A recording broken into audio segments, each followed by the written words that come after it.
Okay, questions? Go sit down. Why does the computer keep stopping? Oh, it's a little delay. It's got a little buffer in there. So go sit on the couch and watch Kung Fu Panda, okay? Okay. We'll play video games after. How do you balance it, Sean? I was taping that too. If you want me to cut it out, I'll cut them out. But it was that, like, how do you balance it between training all the time and being a dad? Like that's. I mean, I did it at the very end of my career, but it's ridiculous how to maintain that entire culture the whole time. No, it's tough. Logs, go sit back down. He's fine. Hey. I think it's the toughest part. Fireworks! It's realizing why we do it, right? It's same as you. I do this for him. You know what I mean? So Firepower. the balance comes from having an understanding wife, and it's tough. You know, everybody's like, "Why don't you just stay at the gym all day?" Hey, go sit down for me, please. Okay, we'll play a video game after if you're good. You know, what was I saying? So basically, you know, I do this for him so I can sort of be a role model for him and say, yo, Dad chased his dream. I hope you want, you know, anything you want to do in the future, you know, chase those dreams. And at the end of the day, like when people want me to stay at the gym all day or they want to say, go away to Brazil for a month. And I'm like, I can't do it. It's just not, it's not in me. I got to be home with the family. A week here, a week there is hard, but I do it. Yeah. But you're going away for a month straight. I'm like, no, they grow too much and change too much in a month. It's really tough. You've been around for a long time. You're 16 and 13 and 6 right now. Your record? I think so. Okay, so you've been around a long time. It's like you're a new spring chicken. If you could have this family that you have right now, but you had to have them, but you could get them, you knew for sure you'd have them 5 years after you retired from your sport. You'd have them 5 years after. Would you be a professional athlete as a single man, or would you still have your wife and son right now? That's a tough question. It's obviously there's benefits to both. The biggest benefit I tell my wife, we joke about all the time, is how do girls get so easy with this UFC thing? It's funny. But the wife's like, hey, no, but just joking aside, I would take the family now. Like, I wouldn't pass up the years I've had with this family. It's obviously easier to be a pro athlete and not have a family because the hardest part for me, and it was really noticeable after the JCAC fight or right before the JCAC fight, all I was thinking about is what if I get hurt? What if something happens? I was worried about my family. I've never had that in my head before. You know, as you're young, I started fighting when I was like 21. Yeah. I thought I was Superman. I didn't worry about, are you getting hurt? Are you doing this? You're doing that? You're just going out there and having a good time. All of a sudden, I've got these other thoughts, like, you know, I've got people to take care of back home. That was the first time where I had a serious thought where I'm like, you know, why am I doing this? And then, you know, I got through it, and when the fight was over, I was like, oh, I love it. That's why I'm doing this. And the family's supportive, and they love me doing it. So, you know, I'm still here. You're 37. It's not like you're not young. No. How much longer are you going to be in this mess? You're going to wait till he's in high school? No chance. I got a couple years left. That's it. Hey, buddy. Hey. Okay, spiderwebs. They love Spider-Man. But what I say, if you go sit down and be a good boy, we'll play Lego Batman or something, okay? Yeah, I got a couple more years in this. You know, 2, 3 max. I told my wife I will not fight when I'm 40. Okay. That puts me on that. And it's always one of those things where it's like, you know, maybe if, you know, knock on wood, I never like to think about losing. But maybe if I lost my next fight or I lost 2 in a row, like I'd be like, I'm good. I'm not going to fight out of the UFC. I'm retiring in the UFC. So, you know, when I lose and I'm done, I'm not going back to fight on some of the smaller shows, whether the money's good or not. You know, I don't want to put myself to that risk. I just want to, you know, support the family. My 5 minutes of fame is up maybe, and it's time to try and give it to my son. Well, you're a good broadcaster, which is really tough for me to say. You're good at being on camera. You're good at, and it's tough for me to say that because that's one other guy now that takes another job away from me. Once you retire and you kind of dedicate yourself to being on TV a lot more, you're going to be one of those guys that everybody in Canada is going to be trying to get a hold of. You're well-spoken. You're just like Mark Hominick. Right now, everyone's trying to pick up Hominick now they retired. Everybody wants him. You'll be that same guy in Canada. Once you retire, everybody's going to start calling you, especially our partner, Showdown Joe. You know, the Ball brother is going to be calling you for sure to try to get you on as much as possible. Is that something you want to do when you retire in 4 years? I would love to be into broadcasting. I want to stay with the sport in any way I can, and that's really what this comes down to. You know, we love this. I tried to quit for 4 years. And basically, it wasn't necessarily trying to quit. It was one of those. His kids love Spider-Man, buddy. They love Spider-Man. Go sit down. Do your kids love Spider-Man? Yeah, of course. What kid doesn't love Spider-Man? Spider-Man and Batman. Rescue Bots. They like Rescue Bots too. The Transformers kids version. Yeah. I need you to sit down and we're not going to play a video game. I want No. You know, for the folks at home that don't have kids, you don't understand. We come home from practice, and this is what we have when we come home from practice. And we go back to the gym, we come back in, and it's the same kind of situation where some people at home are like, oh my gosh, I can't believe his son, and he can't get. I'm sitting here laughing because it's my house. Like, it's the same thing that goes on with me. But we want to come home. Like, we're not sitting out all day. We're trying to find a way to get home faster. Taking the late flight out, leaving home, taking an early flight home after the fight. Like, other guys will stay out all day and they'll hang out in Rio for an extra day, or hang out, down in Winnipeg for an extra day, just hanging out because they want to experience the city. And we're like, no, 6 a.m. flight, we're gone. Yeah, but you didn't get out of the fight till 1:30. I'm fine. I'll go home, I pack, I'm getting home to my kids. That's just what I'm doing. Yeah, and it's even tonight. Like, my wife said, do you want me to take him out? Because she's out tonight. Mm-hmm. So she's like, do you want me to take him to my mother's? I'm like, no, I don't. I'm leaving in like 3 days. And I want to be gone for a week. Yeah, I want to spend as much time with them as I can. And, tonight we're having a sleepover in my room tonight. We're going to do movie night, play some video games. I'm like, that's what I miss. That's what I love.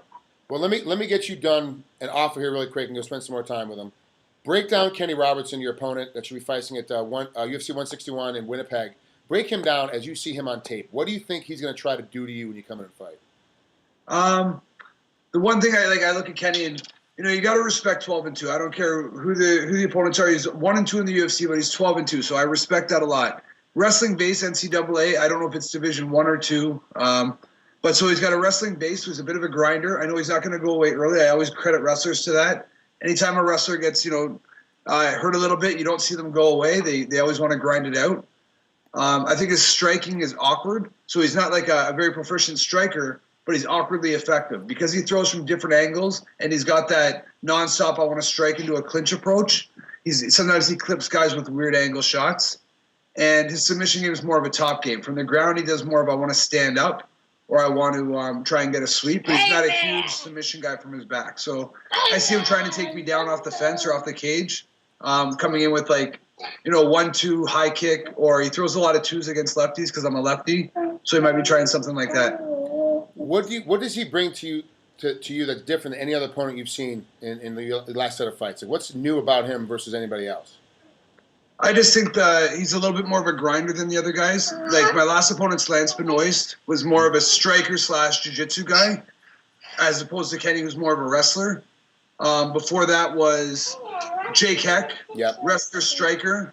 But I think his striking was a little bit more boxing style because I think he was a Golden Gloves boxer. Yeah. So I think he's just going to bring different angles, and I'm more, I don't know the word, but I think he's going to grind it out more. I think he's going to be more willing to be in the clinch for a long period of time and things like that, when most of my opponents were, clinch and then back out. Okay. So I think he's going to really try and do that clinch and grind me against the cage a lot more. All right, well, there you have it, ladies and gentlemen. Sean, I'm going to get you out of here because I know you want to spend some time with your family before you take off for Winnipeg. Lovely, lovely Winnipeg, I might add. You got that sarcasm, right? You saw that. Yeah, I got it. Believe me, I wasn't the most excited when I heard Winnipeg. No, Logan. But I was excited that I was in Canada because for people that don't know, us fighters pay taxes. Yeah. And we fight in the U.S. You pay a lot more. And then Canadian taxes. And then I fight back for some U.S. taxes. But that's a lot more of a hassle. I fight in Canada. I just get my normal tax brackets. I understand what I'm doing. We're good like that. When you fight in these other, the U.S., different states have different taxes. Yeah. In Brazil, I'm like, stuff's scary to me. I don't make enough money to be giving it all away. I know. You go from giving away like 33%, like most of us do, to all of a sudden you're giving away 65% just in taxes between the U.S. and Canada. It's a tough bill. People talk about how much money GSP is making. Well, GSP, to keep all the money, had to start a corporation in Nevada just so you could keep that money because you guys are getting killed. When you fight when you fight in a different country, the Canadians especially, fight in the States, you pay your 50% tax rate in Canada, which is why you guys have universal health care and all that, and universal education. But then when you come to the States, you pay that rate up there, and you pay our rate too. So you're getting hit for about 65%. Yeah, you get double whammy. When my Vegas fight against Dong Young Kim was not a good experience. I fought him on New Year's. I paid for my two corners flights to come down because they only fly the one down, so that was not cheap over New Year's. Right. I lost the fight, so I paid. I think I was making 8 + 8 at that point. So $8,000 minus taxes, minus my corner's flights. It's New Year's, so I flew my wife down. I don't think I went home with any money. I was going to say, it sounds like to me you actually ended up owing somebody some money by the time it was all said and done. Yeah, that's pretty much how that one worked. Oh, jeez, man. And that's the nature of the beast. People think Sean Pierson, UFC fighter, He's been around a long time. This guy's got to be making, $500,000, $600,000, $700,000 every time he fights. Nope. I read today about Dana White and John Fitch making $302,000 in discretionary bonuses, and I'm like, I'm not seeing that. Yeah, I know. Like, where is it coming from? I saw it too from Fitch, but he's irritated. He's mad. He's upset. He wants back in. He's fighting this weekend, or the 14th. He's fighting the weekend, the same weekend you are, but he's fighting the World Series of Fighting, and he's making noise. He's trying to push to get better standards for fighters as a whole. But the problem is, by the time that happens, I'm already out. You'll probably be out too. It'll be good for the next guys. Everybody talks about what about a fighters union, this and that. I'm like, it's not going to affect me if it ever does come into place. I'm not going to be there. We're fortunate enough that we're in this sport and what I call the years that people are going to remember, because eventually there's going to be a million athletes. I'm exaggerating, but you look at Brazil now, you look at when China opens up, there's going to be so many athletes it's going to be hard to recognize. Even on the card tonight or tomorrow night, the average fan doesn't know who most of those guys are. Yeah, in Brazil, I know it's a full stack card. I'm looking at guys to interview. I don't know any of them. I knew like the main event and the co-main event. I was like, this is ridiculous. Like, I know I'm in the sport. I follow the sport, and I have no idea who half these guys are. And that just tells you how tough Brazil is going to be. We're not even talking about Germany, France, Italy, all these other countries we know nothing about, Sweden, Finland, Denmark. They have fighters, too, that we don't know anything about yet. And 2 years from now, one of those guys is going to jump on the scene and all of a sudden be a new champ. No, I agree 100%. I think this sport's just going to blow up. Talent's going to go through the roof. And it's going to be a rude awakening for a lot of people if they're just going to coast in. Because a lot of guys right now are just trying to get that nice record, pad their records up, and get into the UFC, while a lot of these guys from other countries are facing top competition. And it's going to be a rude awakening when you get to the show. Yeah, absolutely. Well, Sean, I really appreciate it, bud. Good luck next weekend. I'll be watching at the house. If you see Showdown Joe, go ahead and smack him in the back of the head for me. Sounds good. If you need to redo the interview because of my son or anything, just let me know tomorrow. Nope. I want your kid in. As long as you're okay with him being in, I want him in.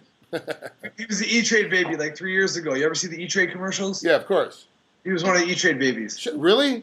Yeah. E-Trade Barbershop. He's the kid in the suit. If you watch E-Trade Barbershop, he's the little boy in the suit. Yeah.